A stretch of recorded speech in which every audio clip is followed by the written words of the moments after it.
నేను వీరభోగ వసంతరాయలుగా వచ్చుటకు ముందు కానున్న పనులెల్లా కనురెప్పపాటున జరిగేను. అనగా జరిగిన కాలజ్ఞాన వాక్యములు జరిగిపోగా జరుగవలసినవి అన్నియు కన్ను మూసి తెరచులోపున జరుగును అని భావము. అంటే ఒకే సెకనులో జరుగును అని అర్థం కాదు. రాత్రియందు నిద్రించుటకు ముందుగా ప్రశాంతముగా ఉన్న ప్రపంచం తెల్లవారి కన్ను తెరచి చూచే వేళకు భీభత్సమై ఉంటుంది.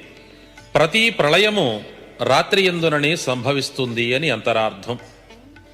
పుణ్యాత్ములైన వారు మాత్రమే నా కాలజ్ఞానమును విని తరించేరు.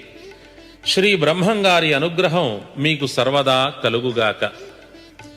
కాలజ్ఞాన మహత్యము అనగా వింటున్న వారికి లభించు ఫలితము వినండి. మడిమయలెంచక కులాచారంబులుంచక భక్తితో విన్నవారికి